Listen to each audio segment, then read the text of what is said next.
ABC Listen. Podcasts, radio, news, music and more.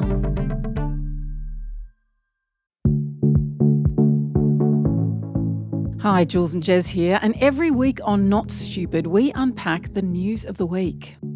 I would take your kids, talk to them about whales, think about how they sing to one another and how magnificent that is. And it's just such a great way to tell them that things can recover. What a great idea. Yeah, and it gets everyone outside and off their screens. You can find Not Stupid on ABC Listen.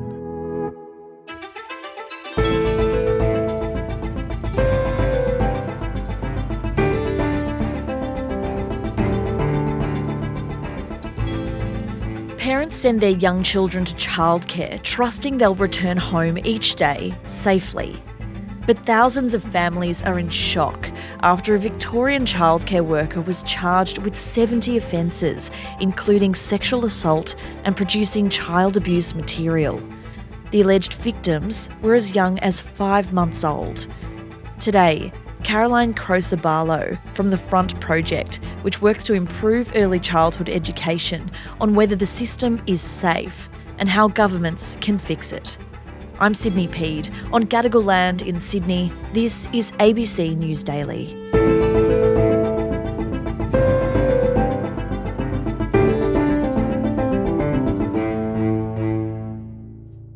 Caroline, in Victoria, a man has been charged with sexual assault offences against 8 children who were under his care at a facility in Melbourne's southwest. Police have charged 26-year-old man Joshua Brown with more than 70 offences. The charges relate to 8 victims in Melbourne's west between April 2022 and January 2023. As soon as we identified his alleged offending, he was removed from the community. He had a valid working with children check, which has since been cancelled. In the past 8 years, Brown worked at 20 other childcare centres around Melbourne. Health authorities are urging 1,200 children to be tested for sexually transmitted diseases. We do understand that this is another distressing element to the situation, and we're taking this approach as a precaution. They're just shocking allegations. What was your reaction? I think I felt like I'd been punched in the stomach. Many of us have left our children in early childhood settings, and I just feel enormously for the families involved, for the families who don't know if they're involved. That uncertainty is really hard. For the educators who are working at that service, I can't imagine the level of guilt and horror you must feel. And to educators more generally who I know are waking up today and just feeling really, really, really sad about this terrible thing that has happened. And Victorian health authorities, they're recommending that 1,200 children linked to the case be tested for infectious diseases. The impact of these allegations, it's just huge, isn't it? It really is, and I think it's obviously really important and really good that the government is being so forthcoming and kind of identifying and contacting families to let them know that there's a chance that their child might have been exposed. The balance of that obviously is that it creates a lot of anxiety and concern amongst families, and there's just no good way forward in this. It's just a really difficult situation. Well, the Victorian Premier Jacinta Allen has spoken about this. She said the allegations were sickening. As we know, every Victorian was just so completely horrified by those sickening allegations that were made public. And I know right across the state, so many Victorians, so many parents turned to each other and asked that question, like we all did. How could this sort of offending be possible within a childcare centre? She's now ordered an urgent review into childcare safety, a ban on personal devices in centres to come in later this year. To avoid delay, we'll be putting all Victorian childcare centres on notice that they will be required to adopt this ban on personal devices effective from the 26th of September. And the state will now strengthen its rules around the working with children check. Now, we understand this man had a valid working with children check. Can you just explain how that system works? Because parents might think that that's a pretty good guide that their children would be safe with someone who has that accreditation. Look, a Working with Children check is a background check conducted by the government that screens for criminal history and professional conduct findings. And so it is obviously a really important step, but it is only backwards looking. So it can only catch people after they've been caught the first time. And so a Working with Children check is important, but definitely not a silver bullet. So the Federal Education Minister, Jason Clare, said that the federal government will ban the use of personal mobile phones within centres after the arrest and the conviction of a pedophile in Queensland, and that's because of concerns raised by the National Safety Regulator about the creation of child abuse material. Is the government taking this seriously enough? Absolutely, the government is taking this seriously, I think. So I've been around the sector a little while, and what I'm hearing in the background is that there is more movement among ministers and among public servants than there has ever been before. But I understand from the community's perspective that they're sort of saying, well, why can't government stop this? Like, we are always hearing these kind of new announcements. The ban on mobile phones has been something that's been discussed a little over the last 6 months. The New South Wales government has announced that it's going to do a pilot of CCTV in high-risk services. And I really understand that the community is like, there's all these individual measures. Why isn't it working, or what will work? And so I guess when I look at it, I think we need to be careful to not think there is a single thing that will fix all of these problems. To use a kind of health analogy, I'd say we need to strengthen our immune system and not just vaccinate against one individual. So we need to think about both some of these really specific questions around tightening screening or an educator register so we can track where people are. But we also need to think about how do we ensure that we have services that have child-safe cultures, and that's a bit of a bigger conversation.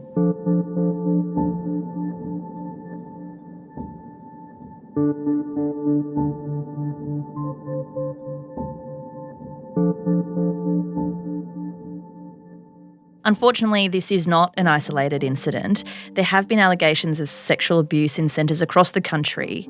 A Four Corners report by the ABC's Adele Ferguson documented instances of poor food quality, rough handling, and abuse and neglect.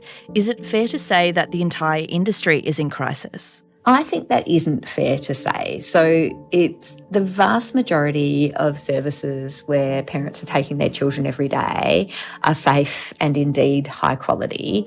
And what we're seeing, I think, is the way that over the last decade or so, the carrots and sticks have gotten out of balance, by which I mean that the sector has grown much faster in response to Commonwealth funding on the table through childcare subsidies than the states have been able to keep up with in terms of investing in quality and regulation. So as we embark on kind of this next phase of Prime Minister Albanese has talked about a commitment to universal early childhood education and care and expanding access. This is the single biggest investment by an Australian government ever in new childcare services. That will bring the opportunity of early education to regions and suburbs that have been forgotten for too long. I think this is a moment where we need to think, let's not repeat the mistakes of the past. Let's make sure that we don't just focus on growth, that we think about how we make sure that we're growing safely and with high quality. And that's going to require the Commonwealth, which does most of the funding, and the states and territories, which do most of the regulatory and quality building, to work closely together. If there are these huge vulnerabilities in the system that put children at risk, should we really be encouraging the expansion of a sector before these issues are addressed? I agree that there is a challenge that if the Commonwealth incentivises more supply coming online without thinking about how to ensure quality, that we might end up with lower quality services that don't actually help and maybe harm kids. So I think the first thing that would be very helpful is for a national settlement where the Commonwealth and the states come together and say, oh yeah, actually, between us, someone needs to be responsible for quality. Someone needs to be responsible for making sure there's enough supply everywhere so that families can have access to high quality education and care. And it is someone's job to make sure the whole system is high quality and safe. So the Federal Education Minister, Jason Clare, says he plans to bring legislation to Parliament in the next few months to cut off funding to childcare centres that fail to meet the national quality standards. The question is, how would he or authorities know if centres are falling short? Shouldn't they? I mean, they shouldn't be operating in the first place, should they? So Australia has a world-leading national quality framework. We really are the envy of the world, although it's hard to imagine it on a day like today. We aren't delivering quality to every child in every service. What Minister Clare is saying is that where services are consistently not meeting the national quality standard, things aren't getting better, or where a provider who has a lot of services that aren't meeting the service, he's saying those people should not be eligible for childcare subsidy. And he's talking about bringing legislation to the Parliament, which would obviously essentially render the business unviable because childcare subsidy is such an important part of the funding of ECEC. This is really pleasing because it shows that the Commonwealth has stopped just thinking its responsibility is to make early childhood education and care affordable, and it started thinking, actually, we also need to make sure that the system is quality. There will be some problems associated with this. It's going to be a bit tricky. So the phenomenon of phoenixing, which we see in other industries, is not uncommon in early childhood education and care. So that's where a service might shut down and then the same directors of that company might reopen a service somewhere else, even though the first one was shut down because things weren't working well. But in general, they have pretty good ability to go and assess and look at what's happening in individual services. So I don't think it's beyond the governments to be able to do it if they really put their minds to it. What about if there are concerns about an individual working at a centre, but it doesn't become a police investigation? What is stopping that person from jumping between centres? Do we have a problem with information sharing? And do we need mechanisms to stop people from moving on before police can get involved, for example? Yeah, absolutely. I think one of the conversations that is happening right now is about an educator register, and that would allow there to be a body to which complaints could be made. Those sorts of registers are obviously time-consuming and kind of tricky to set up, but would add a lot of value. And again, I get the sense that there's a bit of momentum coming in behind that idea. What about the quality, the pay, the training of staff? Does that all play a role here as well? Do you think we get better care and safer kids if there's a boost to pay and training and these kinds of things within the centres? Absolutely. So the most important predictor of quality is the relationship between the educator and the child. So services that prioritise that kind of quality, that are really intentionally creating those kinds of experiences, are also services that I would argue are thinking a lot about safety. They're thinking a lot about how are we with the children, what are the individuals interacting with children, how are we operating? Those are questions that are much harder to tackle if you've got really inexperienced workforce who might find it hard to know that something looks a bit odd, or that might find it hard to say out loud that something's a bit odd. For example, we know that there's a really high use of casual workforce in some service types and provider types. And that's really problematic because if you're a casual, both you're not kind of part of a really high quality ongoing program, but also you're kind of at the whims of the employer, right? So it's harder to raise concerns and say, well, hang on a second, I've got a worry here. And I think what we're seeing now is that actually you need to have an active effort from state and territory and Commonwealth governments to improve quality, not just regulate for safety, but actually to invest in improving quality. And we can start to see some really good things happening.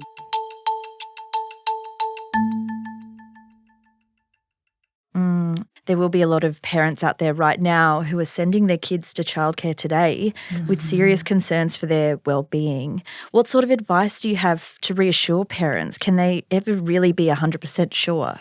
I think the first and most important thing is to talk with your educator and the room leader and your centre director about how they think about child safety. So I would be asking them things like, how do you ensure that children are supervised at all times? How long have staff been here? What's your turnover like?